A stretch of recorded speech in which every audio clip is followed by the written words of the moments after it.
Blaise Pascal et David Hume, deux géants de la philosophie. Ils se sont attaqués aux plus grandes questions de la vie. Que savons-nous? Comment le savons-nous? Et que devons-nous faire à ce sujet? Leur réponse? Eh bien, disons simplement qu'ils n'étaient pas vraiment d'accord. J'étais un brillant mathématicien et physicien français, mais j'étais aussi un chrétien fervent.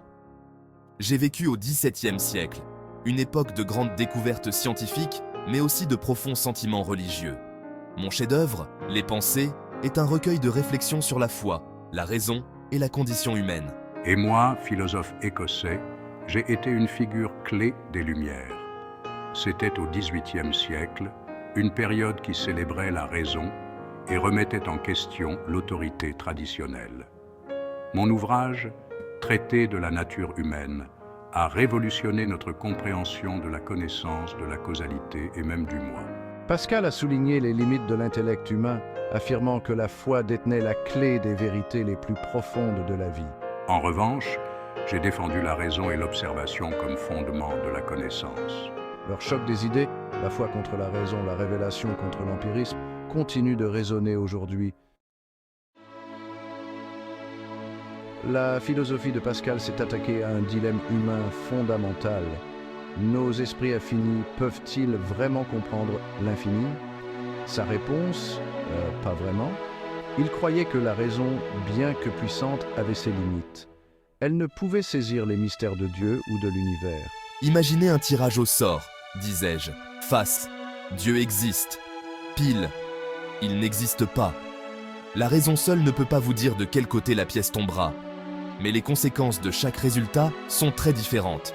Choisissez face, et si vous avez raison, vous gagnez la félicité éternelle. Choisissez pile, et si vous vous trompez, vous faites face à la damnation éternelle. Les enjeux ne pourraient pas être plus élevés. Pour Pascal, le choix rationnel était clair. Parier sur Dieu. Pascal ne suggérait pas un pari cynique. Il s'agit de reconnaître les limites de la raison et d'embrasser la possibilité de la foi.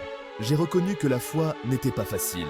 Ma philosophie offre une perspective fascinante sur le rôle de la foi dans un monde souvent dominé par la raison. David Hume, notre Écossais sceptique, avait une vision différente de la connaissance. Oubliez le raisonnement abstrait, disait-il. La vraie connaissance vient de l'expérience, de ce que nous pouvons voir, entendre, toucher, goûter et sentir. Cette approche s'appelle l'empirisme. J'ai porté un regard critique sur la métaphysique traditionnelle. J'ai soutenu que les grandes affirmations sur Dieu, l'âme et l'univers manquaient souvent de preuves empiriques. C'était, à mon avis, des châteaux de cartes, intéressants peut-être, mais finalement construits sur des fondations fragiles. L'une des idées les plus radicales de Hume était sa critique de la causalité. Nous voyons l'événement A suivi de l'événement B et nous supposons que A a causé B. Mais pouvons-nous vraiment prouver que la causalité existe? Hume a dit non. Notre croyance en la causalité, ai-je soutenu, est basée sur l'habitude et la coutume, et non sur l'observation directe d'une force causale. L'empirisme de Hume a ébranlé les fondements de la philosophie. Ces idées continuent de nous mettre au défi d'examiner le fondement de nos croyances et de nous méfier des affirmations qui vont au-delà des preuves de nos sens. Section 4, le pari et le sceptique, une impasse philosophique. Donc, nous avons Pascal, le champion de la foi, nous exhortant à parier sur Dieu. Le cœur a ses raisons que la raison ne connaît point. L'aspiration humaine au sens et au but est quelque chose que la raison seule ne peut satisfaire.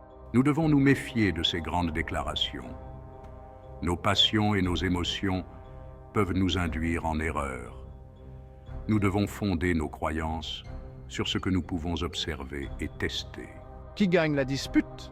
Ah, c'est la beauté de la philosophie. Il y a rarement un gagnant clair. Le pari de Pascal continue de résonner auprès de ceux qui ressentent l'attrait de la foi et les limites de la raison. Le scepticisme de Hume nous met au défi d'être des penseurs critiques, d'exiger des preuves et de nous méfier des dogmes.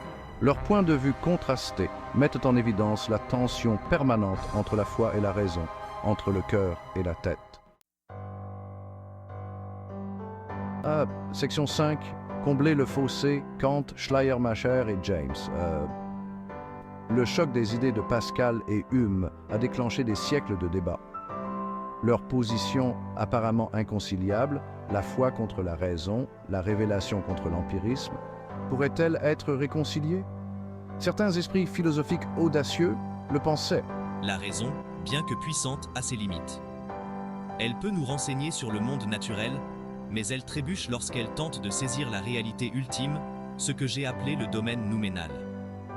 C'est là qu'intervient la foi.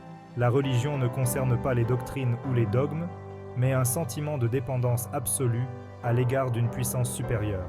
La vérité d'une croyance est testée par ses conséquences pratiques. Ces penseurs ont cherché à combler le fossé entre la foi et la raison, entre le pari sincère de Pascal et l'empirisme sceptique de Hume. Mais leurs tentatives n'ont pas été sans critique. Section 6. Réconcilier l'inconciliable, critique et complexité. Les tentatives de concilier les points de vue contrastés de Pascal et Hume ont été critiquées. Certains ont fait valoir que ces tentatives ne faisaient que masquer des différences fondamentales. La foi, avec sa confiance dans la révélation et le surnaturel, pourrait-elle jamais vraiment être réconciliée avec la raison et les preuves empiriques? Les idées de Kant, bien qu'influentes, ont été critiquées pour avoir créé une sorte de théorie des deux mondes. Existe-t-il vraiment un domaine distinct de la réalité nouménale auquel nous ne pouvons accéder que par la foi? L'accent mis par Schleiermacher sur le sentiment, bien qu'attrayant pour certains, a été considéré par d'autres comme trop subjectif. Un sentiment, aussi puissant soit-il, peut-il vraiment être le fondement de la croyance religieuse? Le pragmatisme de James, tout en soulignant les conséquences pratiques de la croyance, a été accusé d'esquiver la question de la vérité. Ces critiques mettent en évidence la complexité des enjeux en jeu. La nature même de la foi, avec son saut au-delà du purement rationnel, semble entrer en conflit avec les exigences de la preuve empirique et de la cohérence logique. Pourtant, les tentatives de combler ce fossé persistent.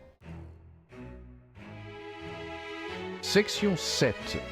Les questions durables. Pascal et Hume dans le monde moderne. Alors, où cela nous mène-t-il? Les idées de Pascal et Hume ne sont-elles que des reliques d'une époque révolue, intéressantes, mais finalement sans rapport avec notre monde moderne? Pas du tout. Leurs questions et leurs idées restent plus pertinentes que jamais. À une époque de progrès scientifique et d'innovation technologique, l'accent mis par Pascal sur les limites de la raison nous rappelle qu'il y a des choses que la science ne peut pas expliquer.